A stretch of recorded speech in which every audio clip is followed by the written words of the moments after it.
En France, l'école est obligatoire jusqu'à 16 ans. C'est donc à l'école que nous passons les premières années de la vie, afin de devenir plus tard des adultes capables d'évoluer en société et d'y trouver une place. Cependant, l'école n'est pas toujours un lieu de réussite. C'est pourquoi il est important de la remettre en question. Bon, il est important de réaliser que le champ des neurosciences a fait des progrès considérables et que les idées qu'on avait il y a 50 ans, eh bien maintenant ne sont plus du tout défendables. Déjà, on pensait avant que le cerveau était déjà quasiment câblé depuis la naissance et qu'il se contentait ensuite de grandir. Et on s'est aperçu depuis, grâce surtout aux nouvelles techniques d'imagerie cérébrale qui permettent d'étudier le cerveau vivant en train de fonctionner, on s'est aperçu que notre cerveau, en fonction des apprentissages et en fonction des expériences de la vie, change de forme, qu'en permanence, selon nos histoires vécues, il y a des nouvelles connexions entre les neurones qui vont se fabriquer, d'autres qui vont régresser, et tout ce processus va faire que on peut voir des zones dans le cerveau qui vont être plus ou moins épaisses, selon le fait qu'on a, jeune par exemple, pratiqué un instrument de musique comme le piano. Chez les musiciens professionnels, ils ont le cortex cérébral qui est un petit peu épaissi dans les zones qui contrôlent la coordination des doigts et l'audition. Il y a de très nombreux exemples qui montrent que toutes sortes d'apprentissages, que ce soit des apprentissages sportifs, manuels, sensoriels, mais aussi cognitifs, des entraînements à la mémoire par exemple, vont vraiment façonner notre cerveau. Et ce qui est important de voir aussi, c'est que en permanence, ce cerveau va finalement s'adapter à l'environnement dans lequel on vit, et cela en plus à tous les âges de la vie. Donc c'est très important de réaliser que l'on peut apprendre à tous les âges de la vie, qu'il n'y a pas un âge limite, par exemple, qui ferait que nos facultés ne sont pas adaptées à tel type d'apprentissage, et cela montre aussi que ce qui compte d'abord et avant tout, c'est de la motivation, pour les élèves, pour les enseignants, c'est en fait arriver à donner du sens dans la façon d'enseigner. Il est hélas dommage de voir que les avancées scientifiques sur la connaissance du cerveau, et en particulier sur la plasticité cérébrale, ne sont pas toujours prises en compte par un certain nombre d'enseignants ou bien de milieux qu'on va qualifier de conservateurs, qui pensent que justement il y aurait dès le départ un déterminisme génétique qui ferait que les garçons et les filles n'apprennent pas de la même façon, ou qui ferait que certaines personnes ne pourront jamais développer certains types d'aptitudes. Eh bien, ces idées-là, justement, d'un cerveau figé, qui serait déterminé dès le départ, ces idées-là ne sont absolument plus défendables à l'heure actuelle, puisque non seulement l'expérience des parcours des garçons et des filles à l'école et dans la vie nous montre que on peut toujours arriver à changer d'habitude, à changer d'idée, à changer de style de vie. Enfin, l'humanité, c'est d'abord et avant tout de la diversité, et cette diversité, elle est possible grâce à nos capacités de plasticité cérébrale, et bien sûr, c'est en totale contradiction, heureusement d'ailleurs, avec les vieilles théories qui pensaient que tout était figé dès le départ dans le cerveau. Un projet pour une école qui soit le mieux adapté aux étudiants, aux élèves, pour justement faire qu'ensuite ils puissent s'épanouir dans la vie, c'est une école dans laquelle on va prendre la spécificité de chaque élève, mais on va aussi se rendre compte que cet élève va pouvoir évoluer dans ses goûts, dans ses motivations et aussi dans ses capacités d'apprentissage. Ce n'est pas parce qu'à certains moments il y a des réticences pour tel type de discipline à apprendre que c'est quelque chose qui va rester toujours indélébile dans le cerveau de l'élève. Justement, grâce à ces propriétés de plasticité du cerveau qui nous permet justement de en permanence nous adapter à l'environnement que nous vivons, aux expériences, à ce moment-là, l'élève va pouvoir, s'il est bien encadré et bien motivé, il va pouvoir développer un goût pour une discipline qu'auparavant il n'aimait pas spécialement. C'est à Angers que travaille Pascal Toscani, maître de conférences, spécialiste des neurosciences éducatives. Elle et son groupe de recherche travaillent avec les enseignants de la France entière pour construire l'école de demain grâce aux neurosciences.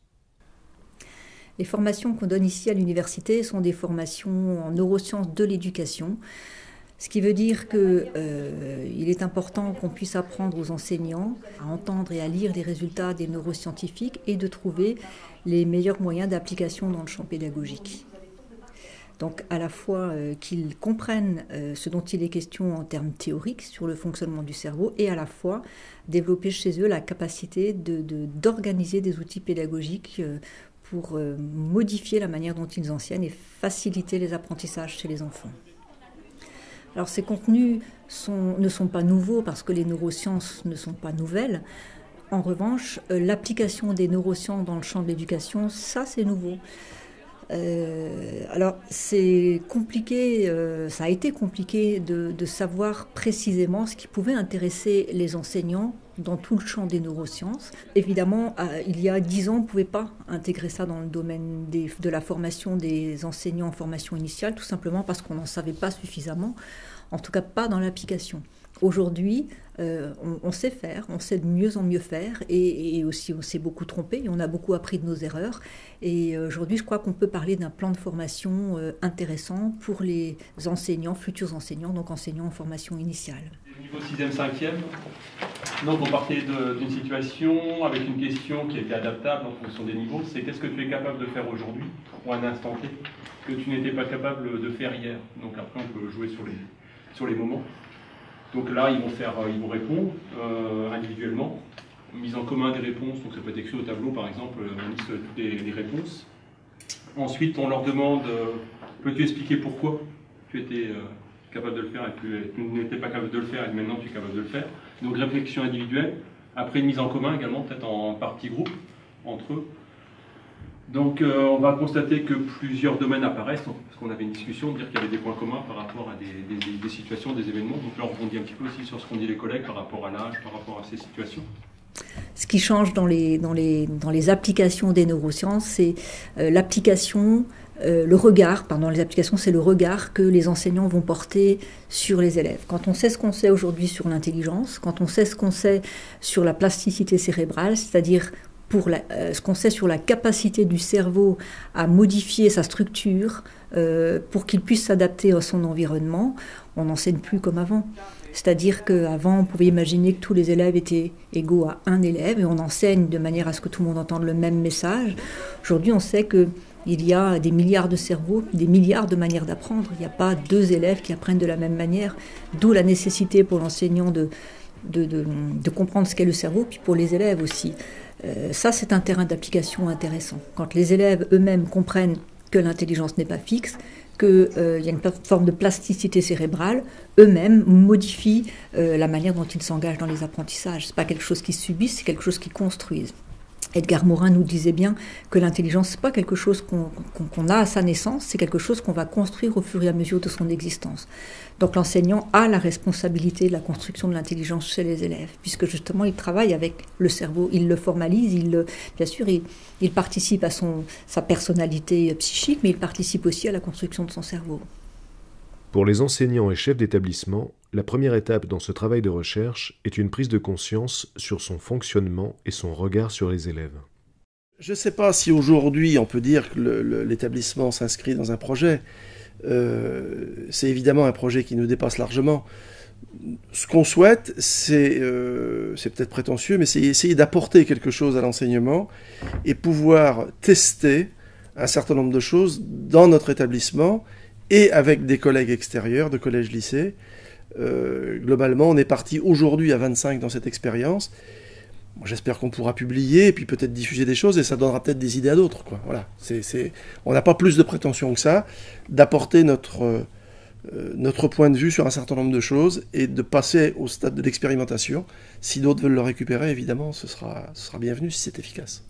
J'ai fait intervenir Pascal Toscani, parce que en parallèle de mon activité ici de chef d'établissement, je préside une organisation de chefs d'établissement qui s'appelle le Synadic. Et nous avions une assemblée générale, il doit y avoir 3 ans maintenant, je crois, à laquelle on l'avait fait intervenir.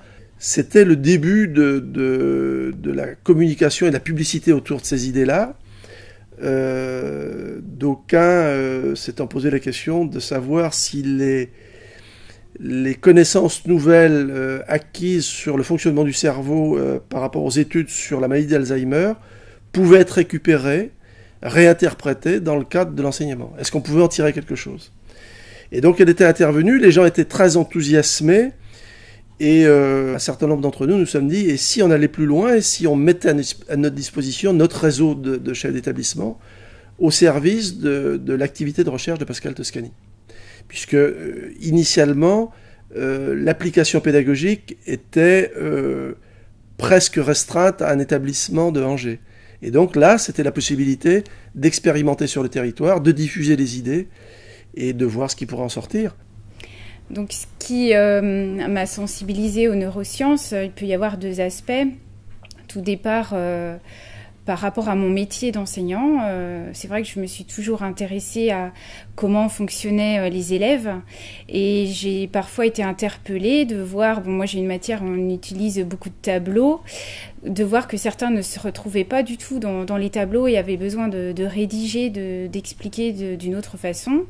Et également un autre exemple, quand à l'oral ils présentent leur mémoire, ils ont parfois beaucoup de stress et sont bloqués, et avec une manifestation évidente du stress. Et donc, voilà, ces points m'ont interpellée dans mon métier d'enseignant. Et dans les neurosciences, j'ai pu peut-être trouver des éléments d'explication et des éléments qui pouvaient faire m'avancer dans ma pratique et dans la pratique des collègues. Et donc, suite à cela, on a souhaité le développer au niveau de l'établissement.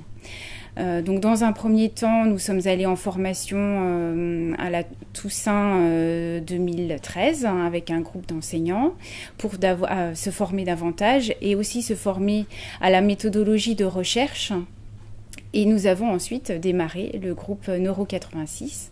Comme son nom l'indique, c'est donc le département de la Vienne qui est concerné, avec 5 établissements allant du primaire jusqu'à l'enseignement supérieur. Et nous sommes une vingtaine d'enseignants et de chefs d'établissement à participer à ce groupe, qui est un groupe de recherche.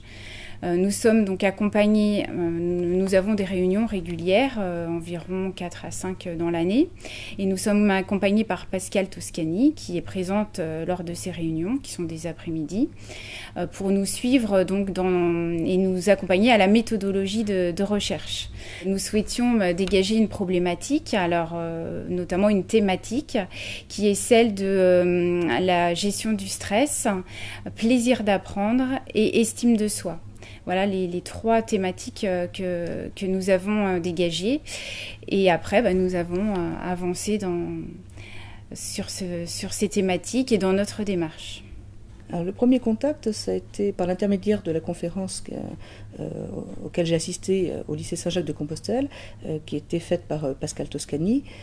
Donc je me suis dit, en sortant de la conférence, tiens, il y a quelque chose qui m'intéresse, qui m'interpelle, puisque peut-être que j'aurai des réponses à des questions que je me pose concernant mes élèves. Dans leur mode de fonctionnement, on observe qu'ils fonctionnent de manière différente. Ensuite, parfois, on leur propose de changer de méthode de travail, mais sont-elles adaptées si on ne connaît pas les origines de leurs problèmes d'apprentissage? Des élèves perdent leurs moyens, ils nous disent régulièrement « je perds mes moyens devant une copie, pourtant j'ai appris mon cours, mais devant ma feuille je ne sais plus rien ». Donc ces choses-là m'interpellent et je me suis dit que peut-être les neurosciences avaient des réponses à apporter pour nous changer nos méthodes de travail avec eux.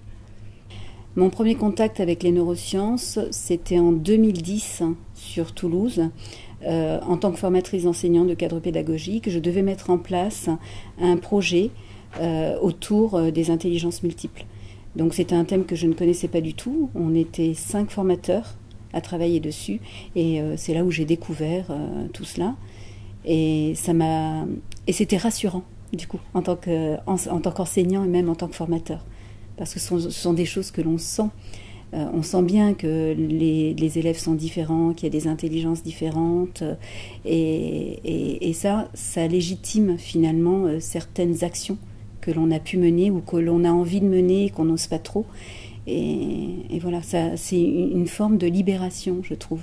Dans ma façon de fonctionner, en tout cas pour l'instant je suis dans l'étape où je suis dans l'étape recherche et pas encore dans la mise en place ou alors de tout petits éléments, mais on ne peut pas dire. Mais par contre je suis beaucoup plus bienveillante par rapport aux difficultés de mes élèves face à l'apprentissage.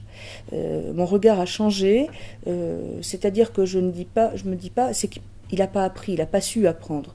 J'essaie de trouver avec lui maintenant des outils qui vont l'aider à être dans une meilleure phase d'apprentissage et d'optimiser son fonctionnement face à son apprentissage. Moi, je suis plus centrée sur l'accompagnement individuel.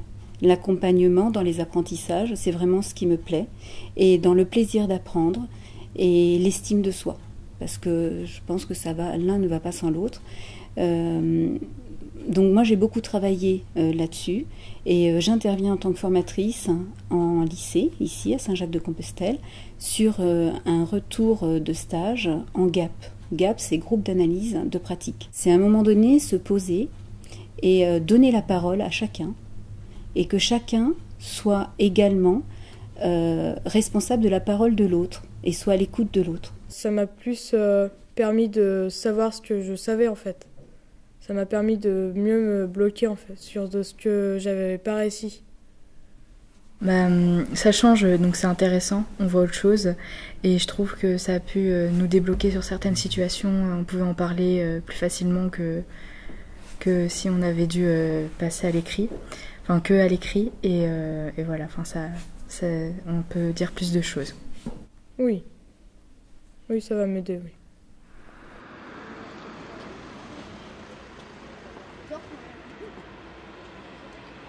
Alors, l'idée d'utiliser les intelligences multiples et les neurosciences est profondément ancrée, je crois, dans ce que je suis avant tout comme enseignante. Je suis très intéressée depuis 30 années maintenant à tout ce qui se fait au niveau des innovations pédagogiques. Je suis à la responsabilité de cet établissement avec une équipe qui est aussi très sensible à cela. Et de fait, je me suis lancée au travers des intelligences multiples dès lors que j'ai rencontré Christian Philibert, puis Pascal Toscani.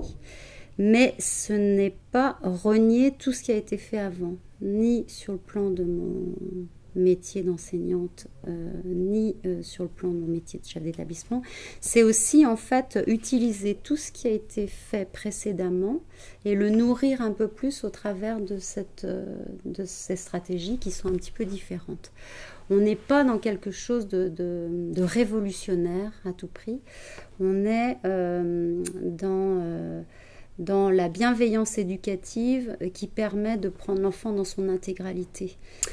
Alors, ce qui a changé, c'est d'abord que les enseignants se sont intéressés de plus en plus et ont été formés, donc, et par Madame Pascal Toscani, et par Christian Philibert, et par d'autres encore, puisque nous avons écrit aussi le projet d'établissement. Donc les postures des enseignants ont changé. Les configurations de classe ont changé puisqu'on ne travaille plus en cours magistral, on est aussi avec des configurations d'îlots. Les élèves et la relation avec les enseignants se fait plus fluide. Je crois que c'est bien plus intéressant et la communication est facilitée. Et qu'est-ce qui a changé encore? Je crois que bon nombre de choses changent. Je prends pour exemple le conseil de classe. En fait, c'est le point central. C'est une question que je me pose depuis très longtemps et que l'équipe se pose aussi. Qu'est-ce qui fait que l'on change de regard sur un enfant et qu'est-ce qui fait que les regards pluriels autour d'un enfant le font aussi grandir et cheminer? Et ce conseil de classe-là, précisément, a vraiment, vraiment changé au sein de l'établissement, au fil du temps. Hein. C'est-à-dire que c'est quelque chose qui datait, il y avait une réflexion antérieure déjà, mais petit à petit, on chemine vers des choses très positives. Et les conseils de classe changent, les entretiens avec les familles changent, parce qu'on va au-delà du scolaire, on est aussi un petit peu plus dans l'éducatif. Et les intelligences multiples, les neurosciences, le travail coopératif, les classes inversées ont un impact très fort, je crois, sur la façon d'enseigner. Une jeune enseignante, par exemple, qui arrive avec sa formation universitaire et qui, dès lors qu'elle a quelques informations sur les intelligences multiples, les neurosciences ou autres d'ailleurs, va petit à petit changer de posture auprès de sa classe. Donc ça, c'est un impact très fort. Un autre exemple que je peux vous citer, que je trouvais assez révélateur, nous avons aussi dans nos établissements des règles de fonctionnement, des conseils de discipline très rares, mais aussi en préambule des conseils d'éducation, c'est-à-dire c'est ce qui précède le conseil de discipline. Et le conseil d'éducation, nous en avons fait un il n'y a pas longtemps avec un élève, la famille, une équipe de professeurs. Nous avons été dans une démarche, je crois, positive. Et nous sommes sortis du conseil d'éducation. Les parents sont venus nous remercier pour nous dire, ben voilà, nous avons trouvé quelque chose qui permettait à l'enfant de grandir. Et le gamin, il a changé, effectivement, suite au conseil d'éducation. Ce sont des petites choses. On est au balbutiement, peut-être, de quelque chose. Mais néanmoins, on avance et on chemine. Voilà, donc c'est en ce sens-là que je trouve ça intéressant.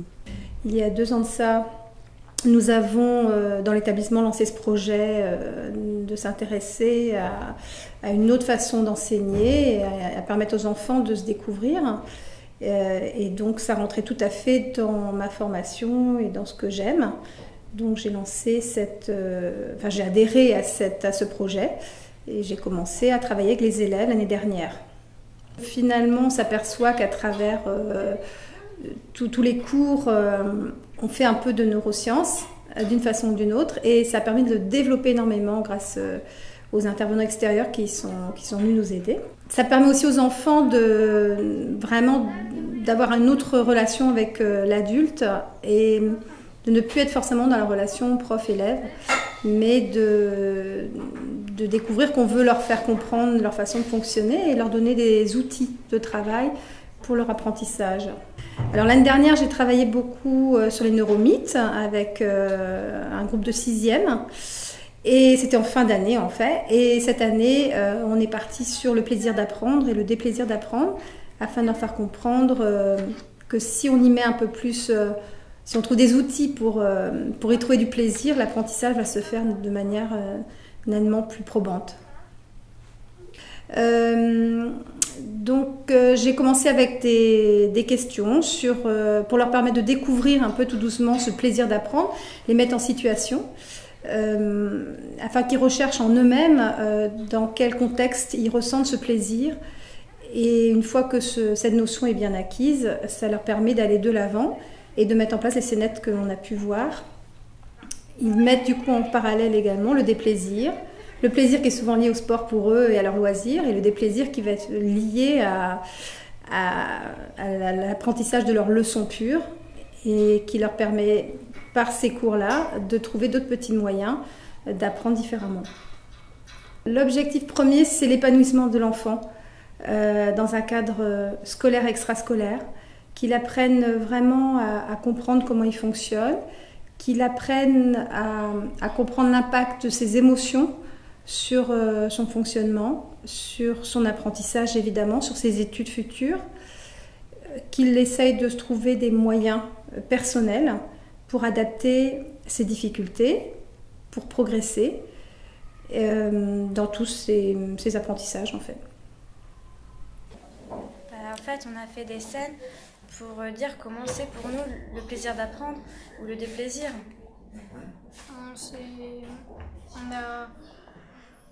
Et ça nous a appris aussi un peu comment est-ce qu'on pouvait réviser ou pas nos leçons. À la maison, après, c'était plus facile ou des choses comme ça. On a mis en scène des scènes sur les cours qu'on fait chaque jour sur notre vie quotidienne. Ça nous a expliqué comment on pourrait faire pour apprendre plus facilement. J'ose beaucoup plus de choses en classe sans me dire peut-être que je me trompe, etc. J'ose beaucoup plus expérimenter en fait.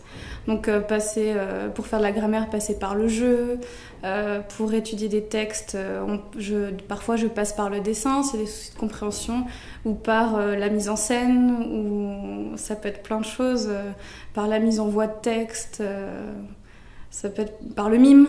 Voilà, j'ose plus de choses et puis je peux aborder des textes ou de la grammaire de différentes manières pour justement que les élèves comprennent tout ça. Moi, je trouve que les élèves, ce que moi je ressens, c'est qu'ils ont la motivation. Ça, je trouve qu'ils sont plus motivés à justement la grammaire.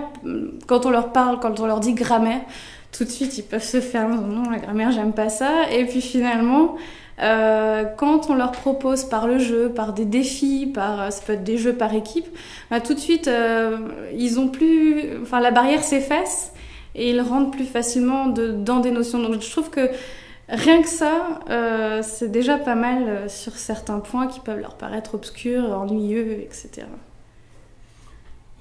Pour moi, je pense que ce qu'il faudrait garder dans notre enseignement, c'est le plaisir des élèves. C'est vrai que quand on a la motivation, quand on arrive à les accrocher par différents biais, en les touchant, en les entraînant dans ce qu'eux savent faire à travers leurs différentes intelligences, ils rentrent dedans et c'est vrai que l'apprentissage ensuite est beaucoup plus facile. Et je pense que tant qu'ils gardent ce plaisir, tant qu'ils sont motivés à faire les choses, ils arrivent à apprendre. Alors cet après-midi, on va faire une activité que l'on fait toutes les semaines. Tous les vendredis, on prend un temps, parce que je suis professeure principale en 6e, et on a décidé, donc les professeurs de 6e ont décidé de prendre un temps pour réfléchir à ce qui avait été enseigné dans 5 matières tout au long de la semaine. Donc par groupe, ils vont éclaircir un petit peu leurs idées sur les 5 grands domaines. Et ils vont ainsi mettre sur un panneau les idées clés, les mots nouveaux, les concepts vus pendant la semaine. Alors c'est vrai que ça apporte, je pense, comment dirais-je, ça leur permet de retenir les informations importantes et ça leur permet aussi d'éclaircir un petit peu leurs pensées pour ne retenir que l'essentiel. Et bon, c'est une expérience, on a commencé ça en début d'année, on va voir si ça porte ses fruits ou non. On se comprend et que des fois avec les profs, ils nous expliquent mais on comprend pas très bien vu qu'ils parlent comme des grandes personnes, bien que nous les copains on a un langage et ce langage on peut le continuer à l'avoir pour comprendre mieux.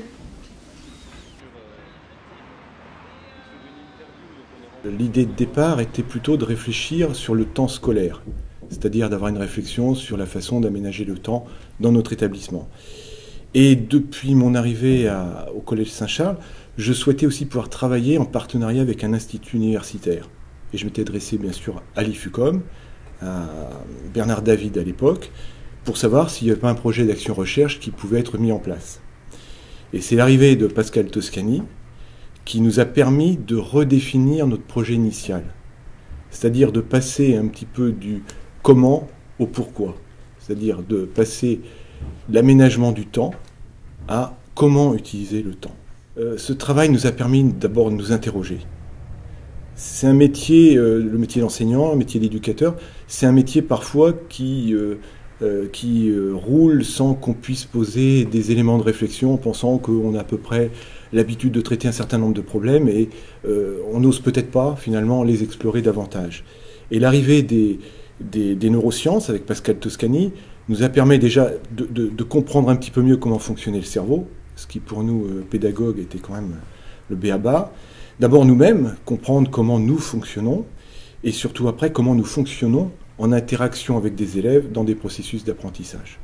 Donc on a pu affiner de façon extrêmement intéressante tous les éléments d'un processus d'apprentissage entre l'attention, la compréhension, la mémorisation, de façon beaucoup plus fine, de façon à aborder ces questions avec un engagement différent et avec un relationnel avec les élèves aussi très différent.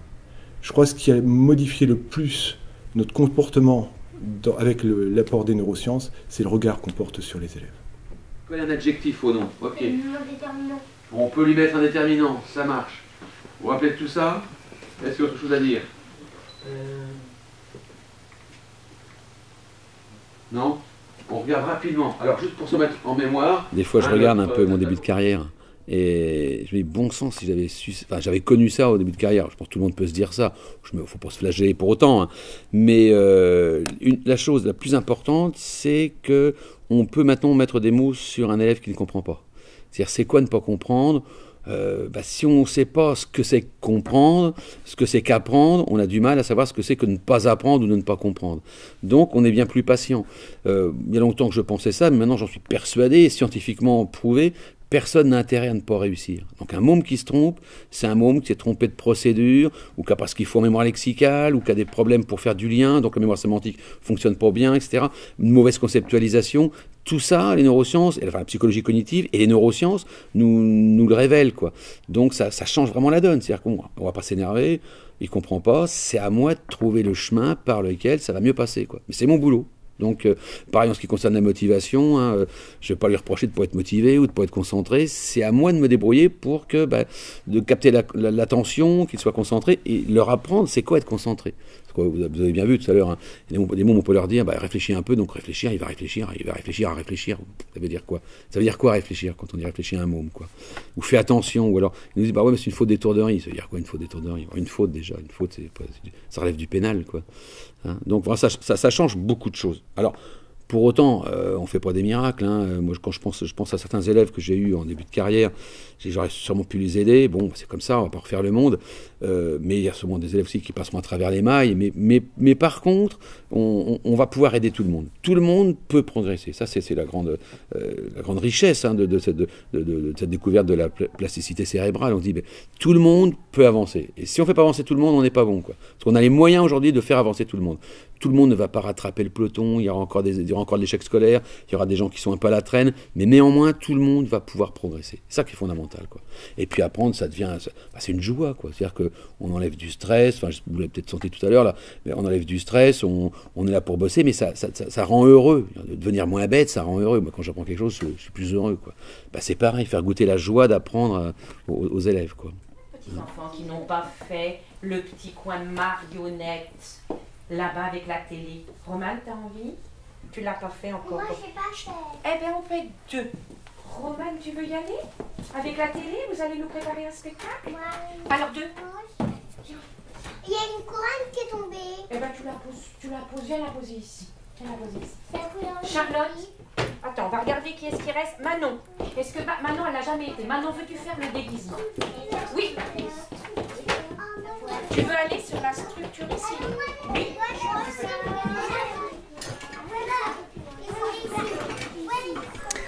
Ça a changé en premier lieu le regard qu'on porte sur les enfants.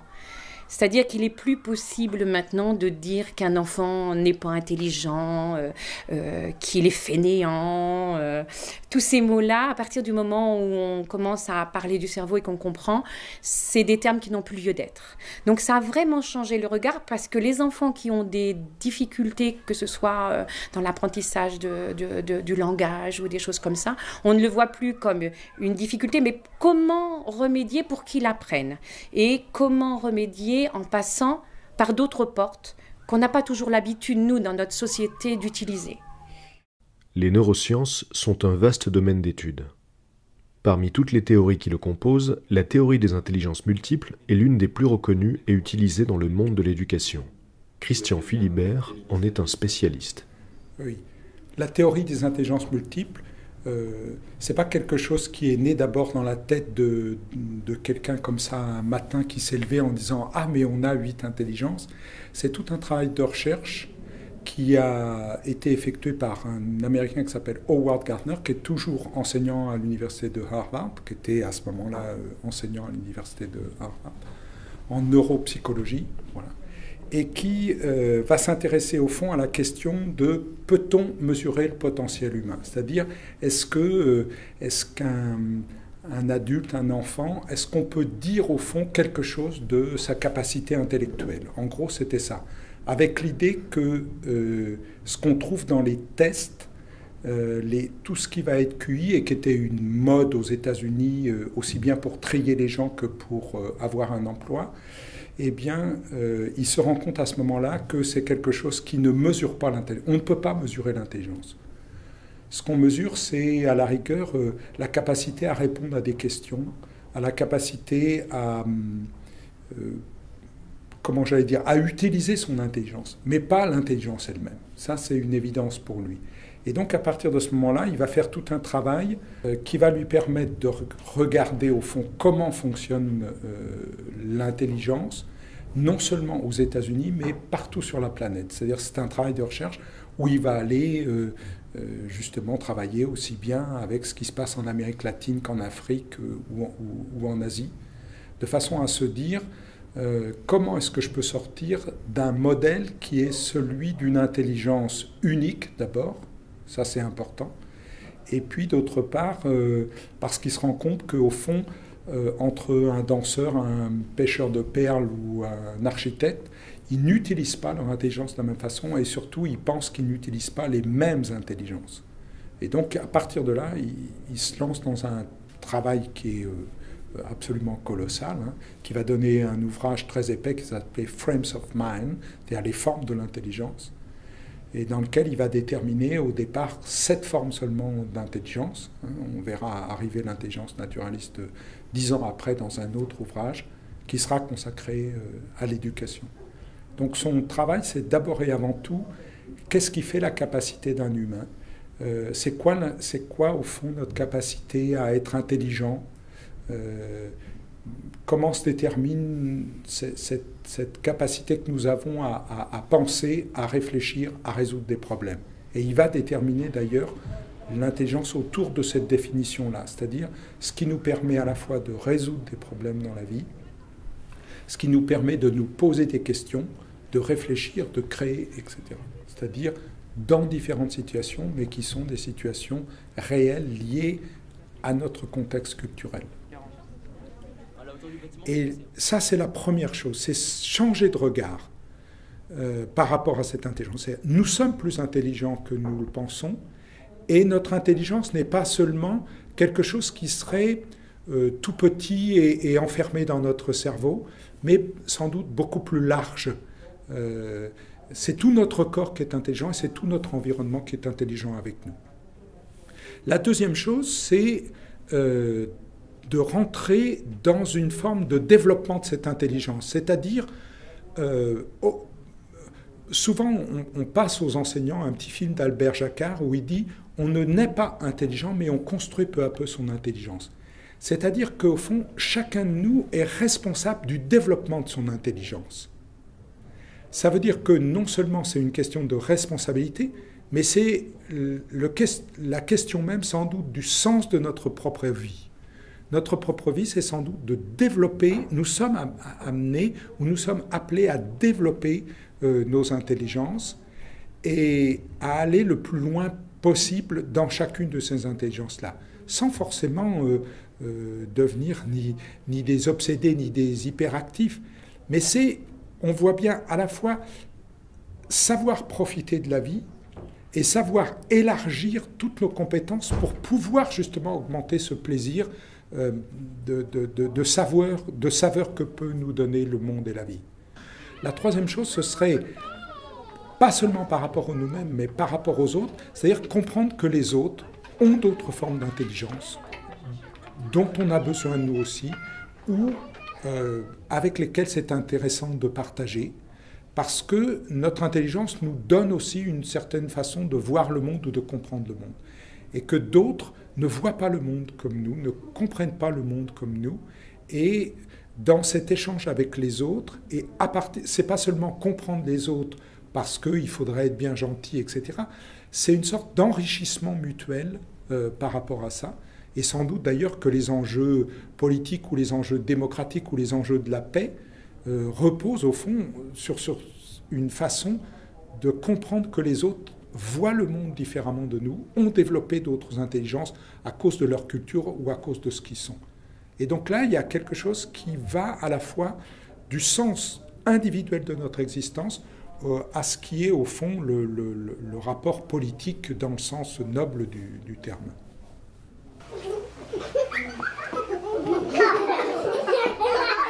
Alors dans ma classe, ça a changé beaucoup de choses parce que j'ai essayé de faire en sorte que dans les locaux qu'on pouvait utiliser, c'est-à-dire la salle de motricité ou même le vestiaire, je puisse avoir dans ma classe des lieux qui représentent toutes les intelligences. Et ça a changé aussi la manière de fonctionner, puisque dans la classe, maintenant, c'est beaucoup de petits lieux où on met plus particulièrement dans la classe les choses plus calmes, les intelligences plus calmes, c'est-à-dire on fait beaucoup plus la lecture, voilà, visuo-spatiale aussi, peinture, qui sont plus calmes. Et dans la salle de jeu, on garde les activités qui sont plus dans l'action, mais qui ont aussi lieu, qui touchent aussi des intelligences. Comme ce matin, vous avez pu voir lorsqu'on fait marionnette ou lorsqu'on fait déguisement.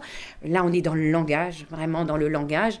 Et là, les enfants peuvent s'exprimer comme ils veulent. Ça donne une autre porte.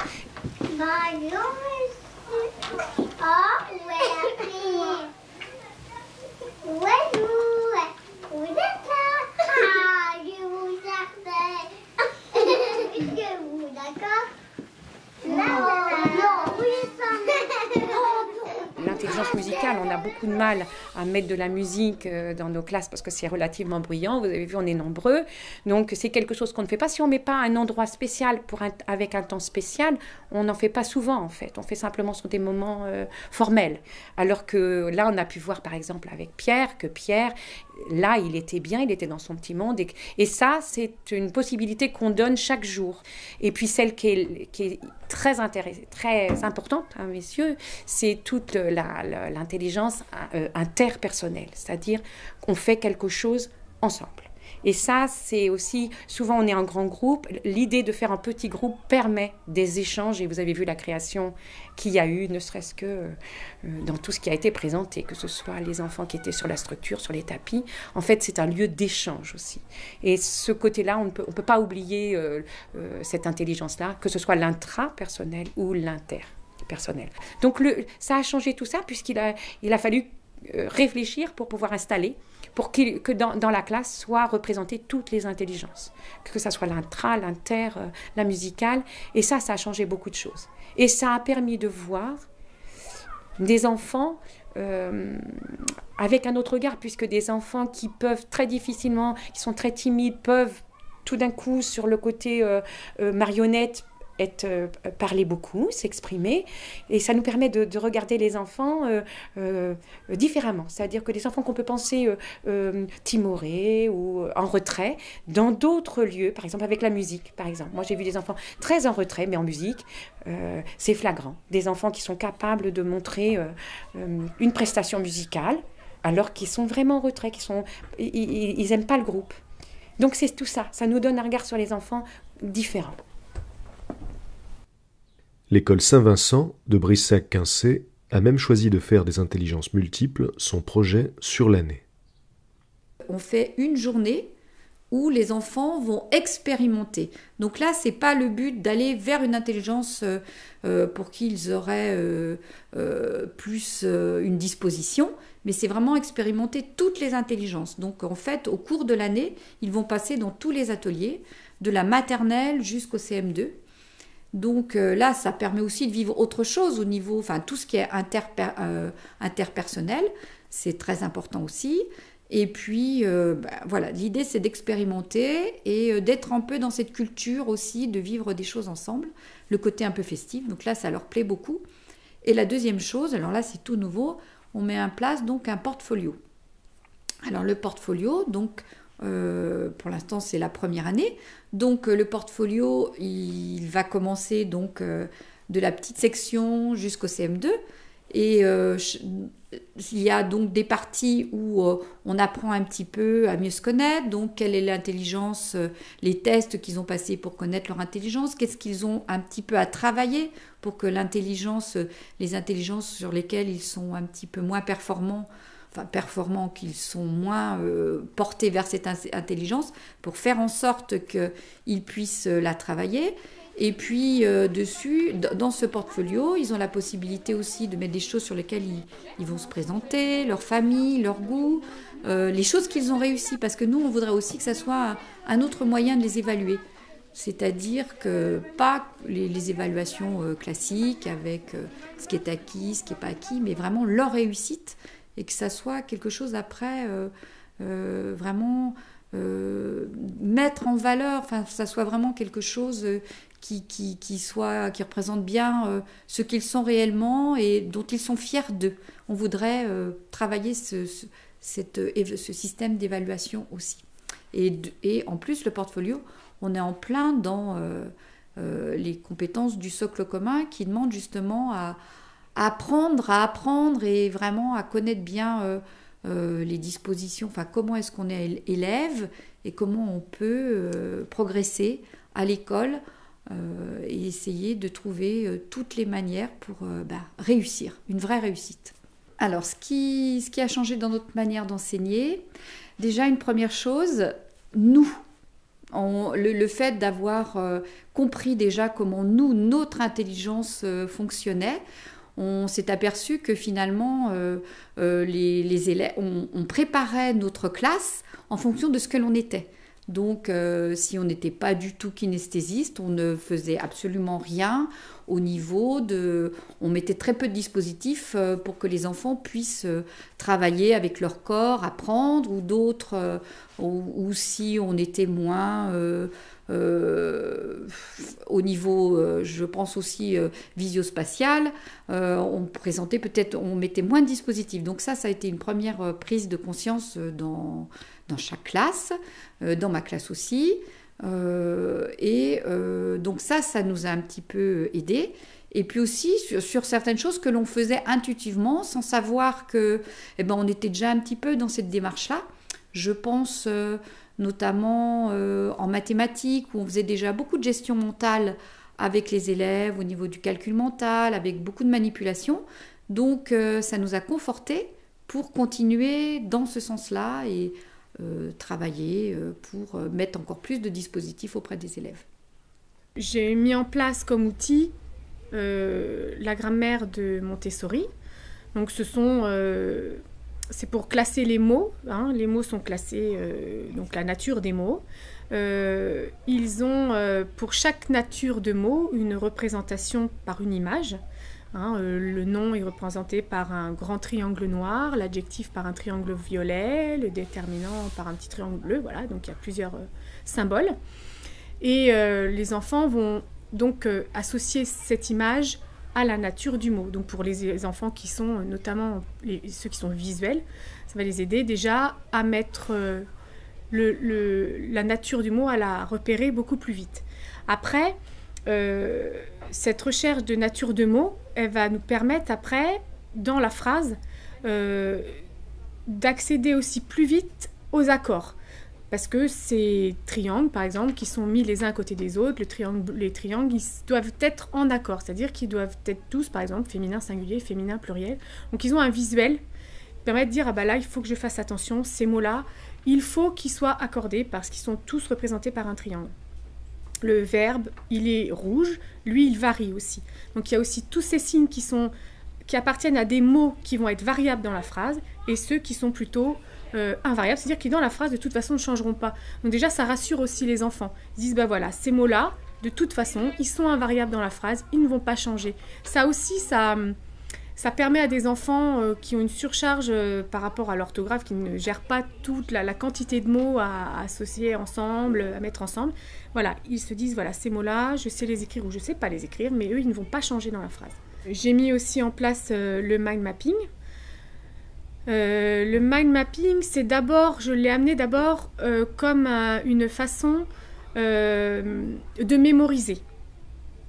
Donc, c'est-à-dire ça synthétise le cours, ça permet à l'enfant de rassembler ses idées, de construire son cours sur une page.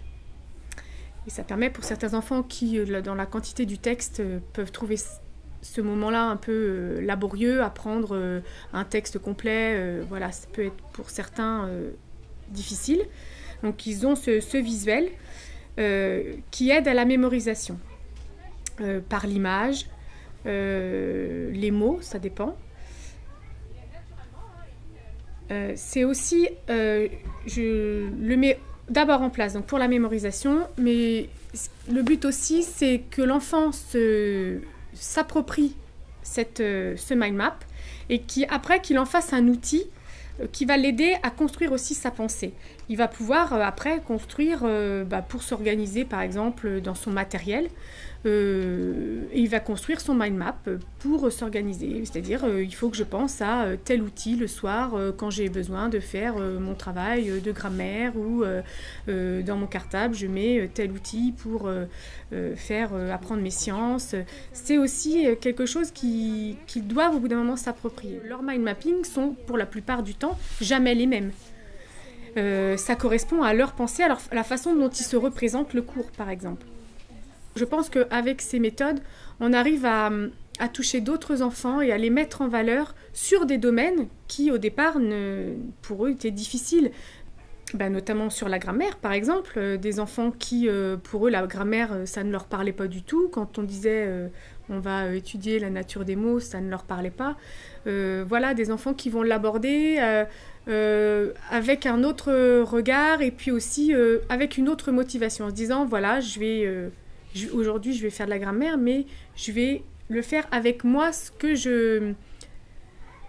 qui me parle à moi et ce qui me permet de comprendre. Donc, ça aide certains enfants à aborder la classe, à venir en classe avec peut-être moins d'a priori ou de crainte. Ça a apporté aussi, je pense, dans l'aide à la mémorisation pour les enfants, vraiment. Certains qui, par exemple, n'arrivaient pas à apprendre leurs leçons de grammaire ou de conjugaison. Donc, je fais en sorte qu'ils aient toujours le côté textuel, c'est-à-dire que dans leur cahier outils de français, ils ont le côté textuel, mais ils ont aussi le côté mind mapping, c'est-à-dire qu'il y a la carte mentale à chaque fois de la leçon. Et ils choisissent. C'est-à-dire que, voilà, est-ce que moi, j'apprends mieux avec le mind mapping ou j'apprends mieux avec... ils ont appris à se connaître d'abord, déjà voir comment ils apprenaient, et du coup, la mémorisation est beaucoup moins laborieuse pour certains. Je pense aussi que ça a permis à certains enfants qui ne s'exprimaient pas beaucoup, parce qu'ils se sentaient peut-être pas entendus de la bonne façon, de s'exprimer davantage et d'exprimer davantage leurs idées en se disant, moi aussi, j'ai des choses à apprendre aux autres, à faire apprendre aux autres, et une manière de voir les choses qui peut avoir son importance au sein de la classe. C'est pas parce que je ne pense pas qu'avec les mots, les textes, que moi j'ai pas ma place et que c'est pas important aussi la façon dont je pense que je peux exprimer par la nature ou par l'image, par le dessin, c'est aussi une façon de montrer son intelligence et d'accéder au savoir de tout le monde.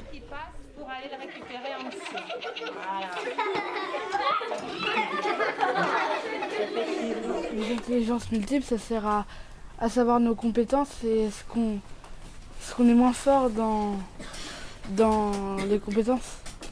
Apprendre à développer ce qu'on ne sait pas vraiment faire chez nous. On a fait un test.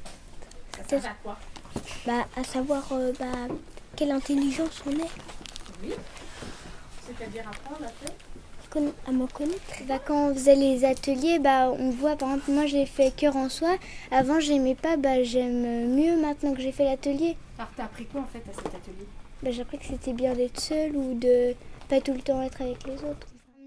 À apprendre autrement pour mieux comprendre certaines choses, pour mieux réussir dans des choses qu'on n'arrivait pas avant. Parce qu'on apprend différemment avec d'autres choses, en jouant, en faisant des dessins, en faisant plein de choses pour apprendre autrement. Moi, c'est plutôt dans les étiquettes de Montessori. Alors, qu'est-ce que ça t'apporte, toi? J'arrive mieux, j'apprends mieux avec. Qu'est-ce que tu retiens mieux? J'arrive mieux à accorder. Dans mon ancienne école, on n'apprenait pas avec les étiquettes pour savoir comment, les phrases. On faisait pas des mind maps. Et maintenant, j'arrive mieux parce qu'on fait des mind maps. Dans mon ancienne école, on faisait pas les activités multibrio. On apprenait comme tout le monde et c'est mieux. C'est quoi les multibrio ou d'apprendre avant comme tu faisais? Maintenant, c'est mieux. La prise en compte des nouvelles données neuroscientifiques pendant l'apprentissage n'en est qu'à ses débuts. Nous avons pu voir quelques-uns des pionniers de ce domaine, mais la route vers une meilleure prise en compte de chacun est encore longue.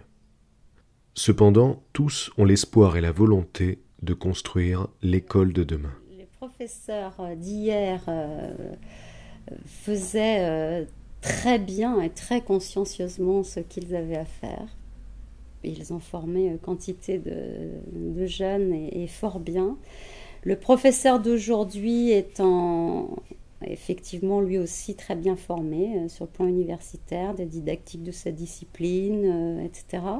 Le professeur de demain sera sans doute confronté encore plus au numérique et il faudra faire preuve de beaucoup de discernement à ce propos.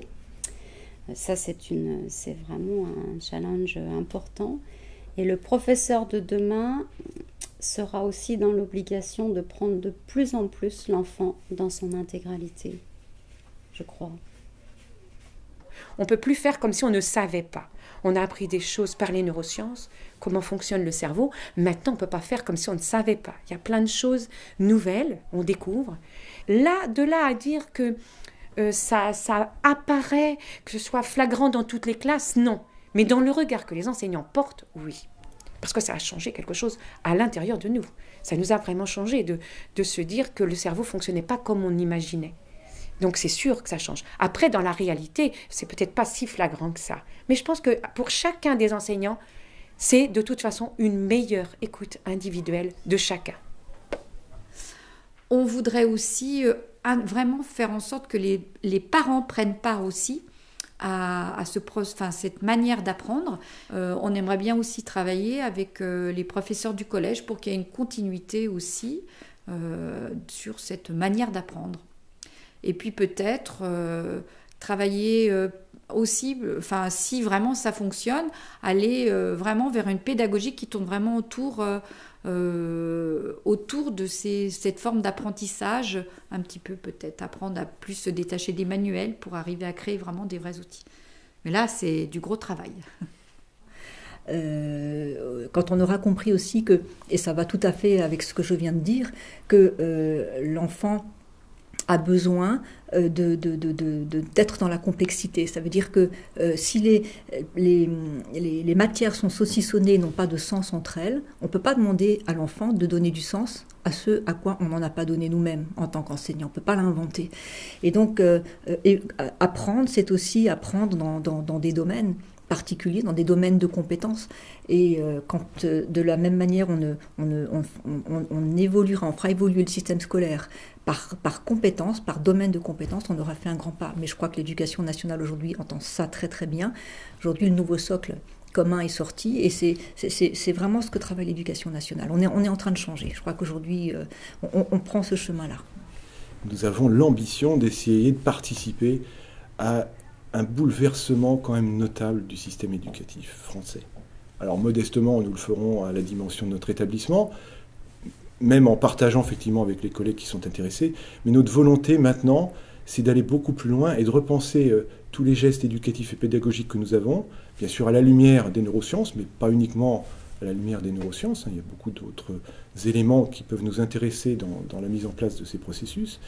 Mais il est évident que tout ce travail qui a été engagé a fini par éclairer aussi tous les dysfonctionnements qu'on peut mieux maintenant comprendre au sein de l'établissement et de façon générale dans l'éducation française. Donc nous appelons vraiment de nos voeux, je vais dire même pas un changement, mais une métamorphose du système éducatif français.